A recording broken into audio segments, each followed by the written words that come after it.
Kebahagiaan dalam rumah tangga. Siapa di antara kita tidak mau memiliki rumah tangga yang bahagia? Saya yakin Anda dan saya rindu memiliki keluarga yang bahagia. Jika engkau sudah menikah, itu sebuah goal dalam hidup kita, sebuah kerinduan. Jika engkau belum menikah, saya yakin itu akan menjadi sebuah kerinduan juga dalam hidupmu. Hari ini, mari kita akan lihat dari Mazmur 128. Mazmur 128 ini adalah satu mazmur nyanyian pujian, sebuah kerinduan hati orang-orang yang rindu keluarganya bahagia. Mazmur 128 ayat 1 berkata, nyanyian ziarah, berbahagialah setiap orang yang takut akan Tuhan, yang hidup menurut jalan yang ditunjukkannya. Apabila engkau memakan hasil jerih payahmu, berbahagialah engkau dan baiklah keadaanmu. Istrimu akan menjadi seperti pohon anggur yang subur di dalam rumahmu. Anak-anakmu seperti tunas pohon zaitun di sekeliling mejamu. Sesungguhnya demikianlah akan diberkati orang laki-laki yang takut akan Tuhan. Kiranya Tuhan memberkati engkau dari Sion, supaya engkau melihat kebahagiaan Yerusalem seumur hidupmu, dan melihat anak-anak dari anak-anakmu damai sejahtera atas Israel. Saudara, Anda perlu tahu bahwa rumah tangga itu dibentuk oleh Tuhan. Tuhan punya rencana atas setiap rumah tangga kehidupan kita. Tuhan tidak mempertemukan Anda dengan pasanganmu tanpa ada tujuan. Di sebalik pertemuanmu dan pasanganmu, Tuhan punya rancangan yang ajaib. Dan saudara ingat, Mazmur 128 ini seperti mazmur puji-pujian. Karena ketika mereka biasa bangsa Israel menuju kota Yerusalem, menuju ke bait Allah, mereka biasa dalam perjalanan menaikkan satu puji-pujian. Dan mereka sering menaikkan puji-pujian. Salah satu yang dinaikkan yaitu tertulis dalam Mazmur 128. Dalam Mazmur 128 ini ada 5 kunci penting bagaimana Anda dan saya bisa memiliki rumah tangga yang bahagia. Saudara mau itu? Mari kita belajar. Yang pertama, ayat yang pertama jelas berkata bahwa berbahagialah setiap orang yang takut akan Tuhan, yang hidup menurut jalan yang ditunjukkannya. Kunci pertama yang Anda perlu ketahui, kalau engkau rindu keluargamu bahagia, engkau dan seisi keluargamu harus takut akan Tuhan. Saudara, takut akan Tuhan dan juga hidup sesuai jalan Tuhan, itu adalah kunci mutlak yang harus kita miliki. Takut akan Tuhan berarti menjauhkan diri dari segala kejahatan. Takut akan Tuhan juga artinya memiliki sebuah pemahaman, sekalipun ada kesempatan untuk engkau berbuat dosa, tetapi engkau memilih tidak berbuat dosa. Contoh yang kita bisa pelajari dari hidup Yusuf. Ketika istri Potifar menggoda Yusuf dari hari ke hari, tetapi Yusuf memilih untuk lari dari semua godaan.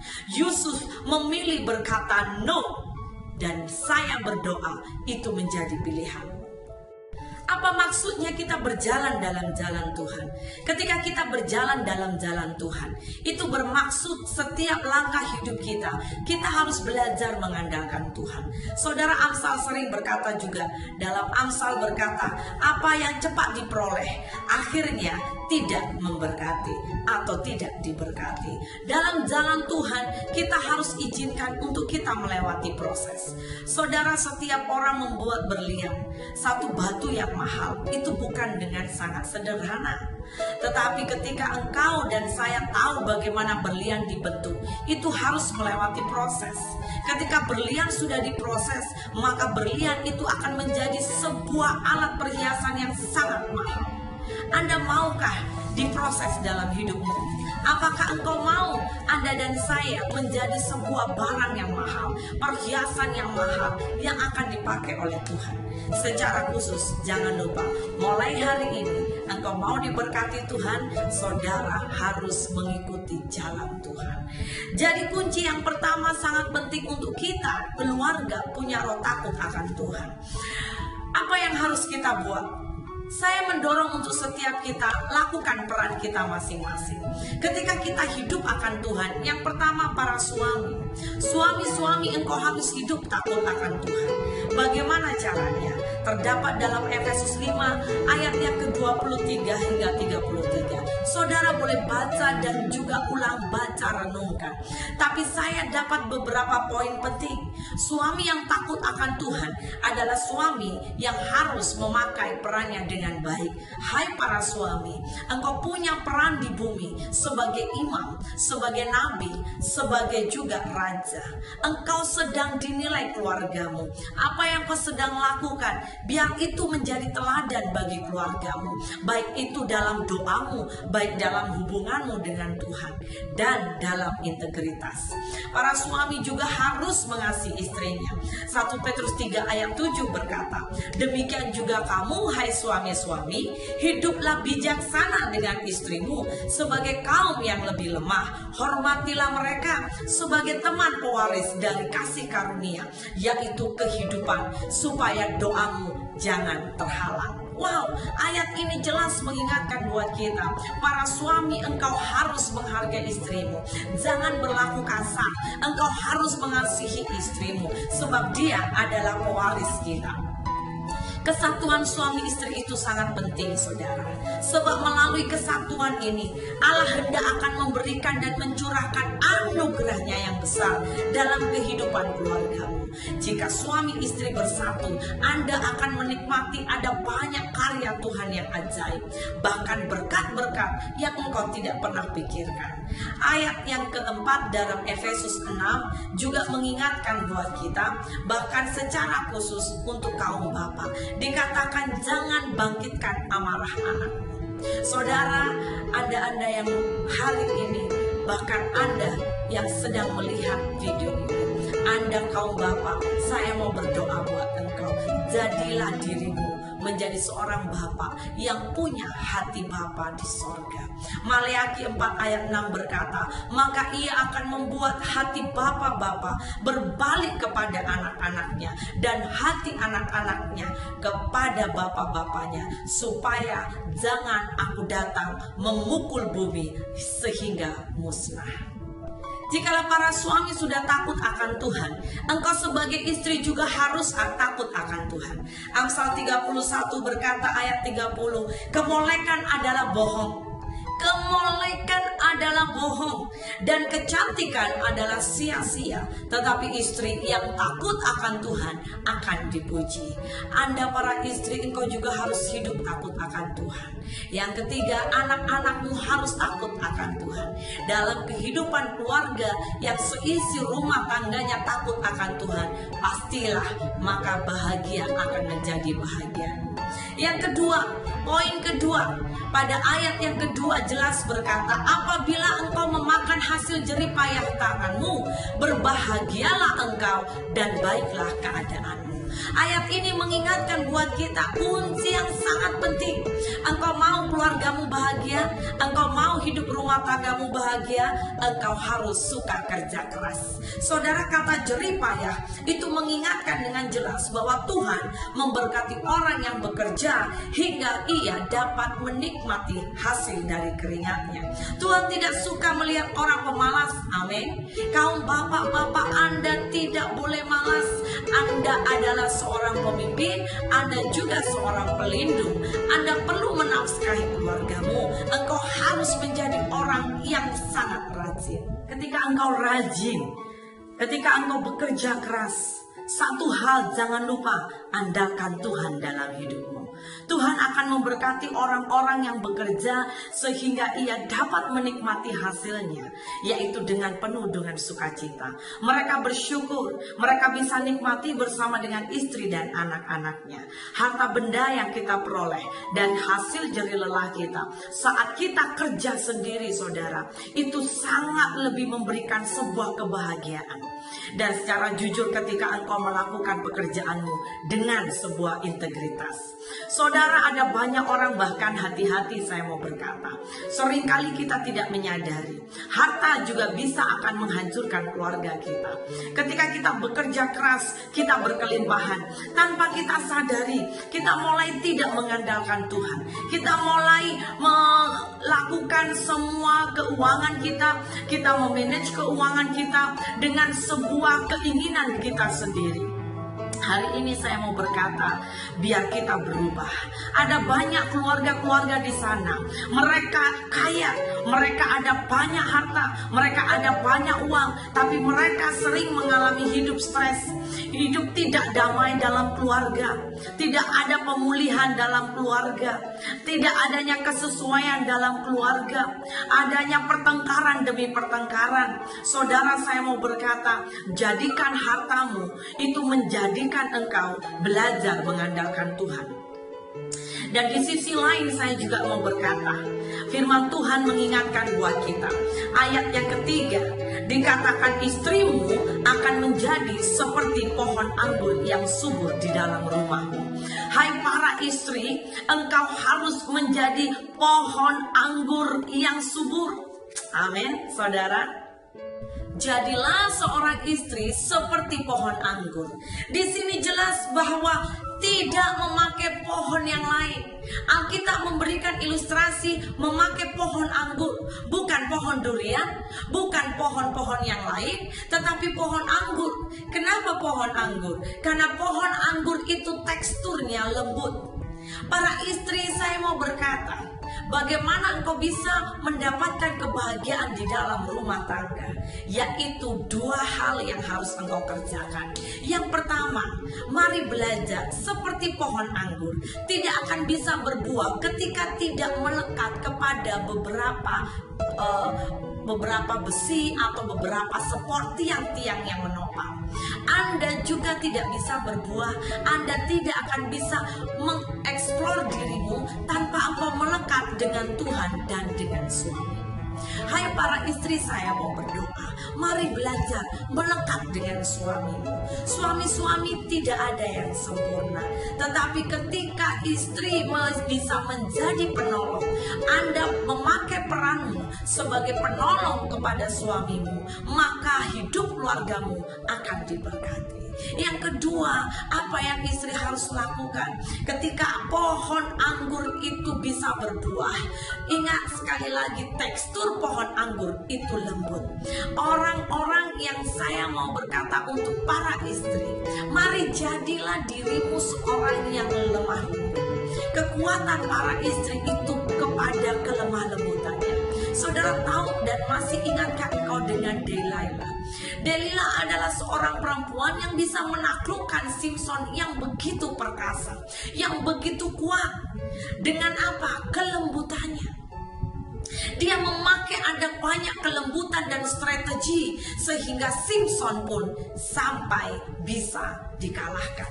Bagaimana dengan engkau hari ini? Bisakah engkau mengalahkan semua ego, miliki kelemah lembutan? Sebab diam itu adalah emas. Amin, saudara. Yang keempat, yaitu anak-anak seperti tunas pohon zaitun. Dikatakan anak seperti tunas pohon zaitun. Ada satu rema yang saya dapatkan dari Ulangan 6 ayat 7. Dikatakan haruslah engkau mengajarkannya berulang-ulang kepada anak-anakmu dan membicarakannya apabila engkau duduk di rumahmu, apabila engkau sedang dalam perjalanan, apabila engkau berbaring, dan apabila engkau bangun. Saudara, saya mau berkata, kalau engkau mau punya anak-anak yang ajaib, dia seperti tunas pohon zaitun. Mulai didik mereka sejak kecil. Tugas mendidik anak itu adalah tugas orang tua, bukan tugas gereja atau sekolah, tapi tugas utamanya yaitu seorang tua. Ketika orang tua memiliki anak, tugas utamamu adalah engkau harus mendidik anakmu. Didik mereka pada jalan Tuhan, didik mereka pada jalan kebenaran, sehingga mereka pada masa mudanya tidak akan menyimpang ke kanan dan ke kiri. Dalam Mazmur pasal yang ke-119 ayat 9 berkata, "Oh, dengan apakah orang muda bisa menjaga kelakuannya yang bersih? Hanya dengan hidup dalam firman Tuhan."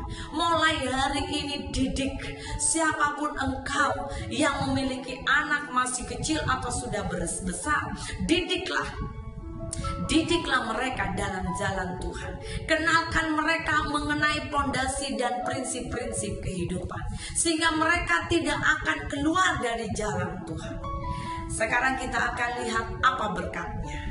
Ketika engkau belajar dari suami, dari istri, dari anak-anak, engkau melakukan semua peran ini, maka Mazmur memberikan berkat yang ajaib. Dikatakan berkatnya itu ajaib. Ada 3 berkat yang dikatakan dalam Mazmur 128. Dikatakan bahwa Tuhan akan memberkati dari Sion. Wow, saudara, dikatakan kiranya Tuhan memberkati engkau dari Sion, supaya engkau melihat kebahagiaan Yerusalem seumur hidupmu. Kenapa kebahagiaan Israel? Karena di Yerusalem ada bait Allah. Artinya kebahagiaan di dalam hadirat Tuhan. Tuhan akan memberkati keluargamu.